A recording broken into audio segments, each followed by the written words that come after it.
जाऊदे त्र्यंबकराव श्री क्षेत्र सत्वलिंग तपोवन उर्फ चितपेंट संस्थान बाबुळखेड बाळापूर रजिस्टर नंबर 1253 जिल्हा अकोला। मी संस्थेचा अध्यक्ष चंपालाल रतिलाल जडिये सन 1980 पासून इथला हा कार्यक्रम करत आहे। ह्याचं इथलं वैशिष्ट्य म्हणजे हे जे महादेवाचं मंदिर आहे हे महेश नदीच्या पूर्व आणि उत्तर वाहिनीवर वसलेलं मंदिर आहे आणि हे फार प्राचीन मंदिर आहे। जवळजवळ 500 वर्षापूर्वीचं हे मंदिर आहे आणि 1980 पासून आम्ही सलग महाशिवरात्रीचा कार्यक्रम इथं करत आहोत। आतापर्यंत मागच्या वर्षीपासून इथे 121 लघुरुद्र यज्ञ आम्ही चालू केलेला आहे। यावर्षीसुद्धा 121 लघुरुद्र यज्ञ सर्वांच्या गावकरी मंडळीच्या व सर्व लोकांच्या सहकार्याने संपन्न होत आहे।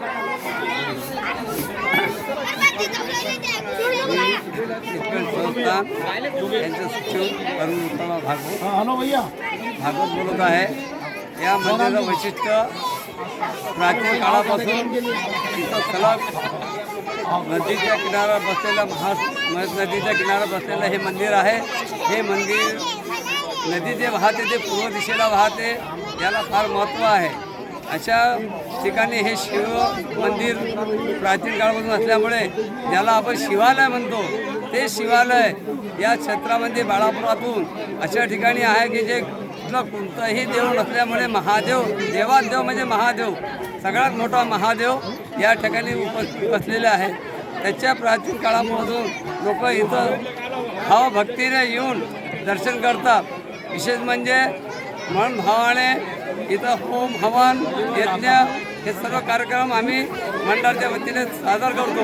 विशेष अजून की जे पहिले आम्ही 11 जोडपे पूजेला बसायचे, आता 121 जोडप्याची आम्ही सुरुवात केलेली आहे आणि महाशिवरात्रीच्या 1 दिवस अगोदरपासून हा कार्यक्रम चालू होतो। तर हा संपन्न महाशिवरात्री झाल्यानंतर महाप्रसाद असतो।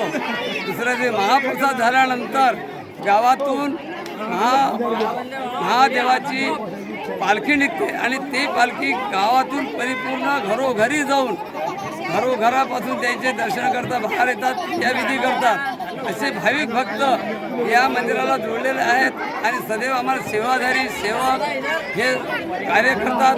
12 ज्योतिर्लिंग या मंदिराने पदयात्रा केलेल्या आहेत, पायी चालून जलतीर्थ आणून अभिषेक महादेवाला केलेला आहे।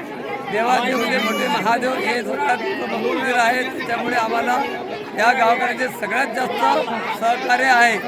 विशेष म्हणजे जो कोणी येतो तो त्याच्या मनाची इच्छा पूर्ण होते।